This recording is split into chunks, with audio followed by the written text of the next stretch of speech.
Hello friends, welcome on your YouTube channel Study Motivation where we cover the NCRT notes and books. But today we're going to cover and read the book Who Will Cry When You Die by Robin Sharma, which takes from Life Lessons from the Monk Who Sold His Ferrari. Let's start. Chapter number 1. Discover Your Calling. When I was growing up, my father said something to me I will never forget. Son, when you were born, you cried while the whole world rejoiced. Live your life in such a way that when you die, the world cries, will you rejoice? We live in an age when we have forgotten what life is all about. We can easily put a person on the moon, but we have trouble walking across the street to meet a new neighbor. We can fire a missile across the world with pinpoint accuracy, but we have trouble keeping a date with our children to go to the library. We have email, fax machines, and digital phones so that we can stay connected, and yet we live in a time where human beings have never been less connected. We have lost touch with our humanity. We have lost touch with our purpose. We have lost sight of the things that matter the most. And so, as you start this book, I respectfully ask you, who will cry when you die? How many leaves will you touch while you have the privilege to walk this planet?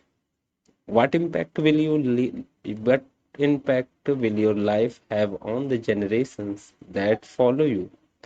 And what legacy will you leave behind after you have taken your last breath? One of the lessons I have learned in my own life is that if you don't act on life, life has a habit of acting on you. The days slip into weeks, the weeks slip into months, and the months slip into years. Pretty soon, it's all over, and you are left with nothing more than a heart filled with regret over life of lived. George Bernard Shaw was asked on his deathbed, what would you do if you could live your life over again? He reflected, then replied with a deep sigh, I would like to be the person I could have been but never was. I have written this book so that this will never happen to you. As a professional speaker, I spend much of my work life delivering keynote addresses at conferences across North America, flying from city to city, sharing my insights on leadership in businesses and in life with many different people. Though they all come from diverse walks of life, their question invariably center on the same things these days. How can I find greater meaning in my life? How can I make a lasting contribution through my work? And how can I simplify so that I can enjoy the journey of life before it is too late? My answer always begin the same way. Find your calling. I believe we all have special talents that are just waiting to be engaged in a worthy pursuit. We are all here for some unique purpose, some noble objective that will allow us to manifest our highest human potential. Will we at the same time add value to the life around us? Finding your calling doesn't mean you must leave the job you now have. It simply means you need to bring more of yourself into your work and focus on the thing you do best. It means you have to stop waiting for other people to make the changes you desire, and as Mahatma Gandhi noted, be the change that you wish to see most in your life, and once you do, your life will change. This is the chapter number 1, Find Your Calling, and I hope you like to listen it and also follow the rules and make your life happier and great. Now we came at number chapter number 2, which name is Every Day Be Kind to a Stranger. Let's start.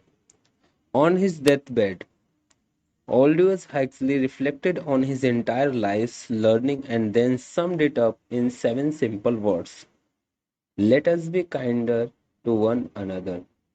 All too often, we believe that in order to live a truly fulfilling life, we must achieve some great act or grand feat that will put us on the front covers of magazines and newspapers. Nothing could be further from the truth. A meaningful life is made up of a series of daily acts of decency and kindness, which ironically add up to something truly great over the course of a lifetime. Everyone who enters your life has a lesson to teach and a story to tell.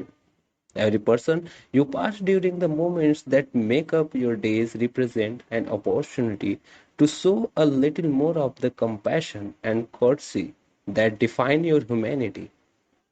Why not start being more of the person you truly are during your days and doing what you can to enrich the world around you? In my mind, if you make even one person smile during your day or brighten the mood of even one stranger, your day has been a worthwhile one. Kindness, quite simply, is the rent we must pay for the space we occupy on this planet. Become more creative in the ways you show compassion to strangers, paying the toll for the person in the car behind you, offering your seat on the subway to someone in need, and being the first to say hello are a great place to start. Recently, I received a letter from a reader of the monk who sold his Ferrari who live in Washington state. In it, she wrote, I have a practice of tithing to people who have helped me along my spiritual path. Please accept the enclosed check of $100 with my blessing and gratitude. I quickly responded to her generous act by sending one of my audio tape program in return, so she received value for the gift she sent me. Her gesture was a great lesson in the importance of giving sincerely and from the heart. So, friend, this is chapter number 2, which name is Every Day Be Kind to a Stranger. That's mean a lot because when you kind to any stranger, then you feel happy in with inner soul, your inner soul, because you kind with that person which you don't know about him. So every day be kind to a stranger. And now we came at chapter number 3. Maintain your perspective. Let's start.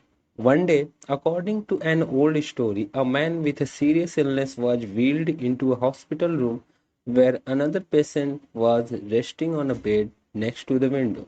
As the two became friends, the one next to the window would look out of it and then spend the next few hours delighting his bedridden companion with vivid descriptions of the world outside.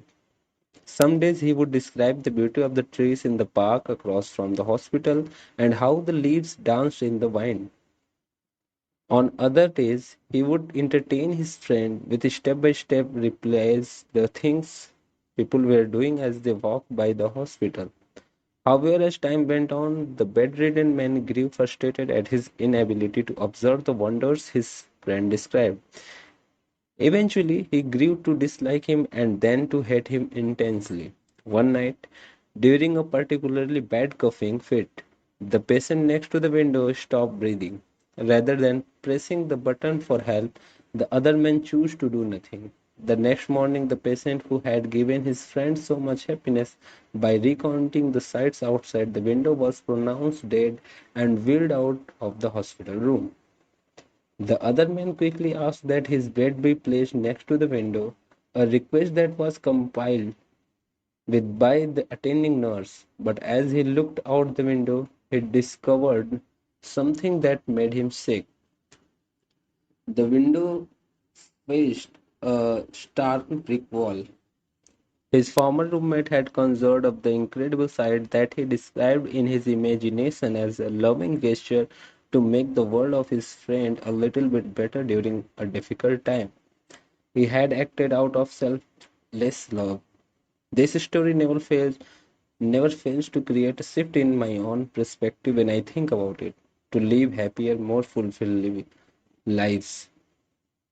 When we encounter a difficult circumstance, we must keep shifting our perspective and continually ask ourselves, is there a wiser, more enlightened way of looking at this seemingly negative situation? Stephen Hawking, one of the greatest physicists ever, is reported to have said that we live on a minor planet of a very average star located within the counter limit of one of 100,000 million galaxies. How's that for a shift in perspective? Given this information, are your troubles really that big? Are the problems you have experienced or the challenges you might currently be facing really as serious as you have made them out to be? We walk this planet for such a short time in the overall scheme of things. Our lives are mere blips on the canvas of entirely. So have the wisdom to enjoy the journey and share the process. And this is the end of chapter number 3. And I hope you will like this.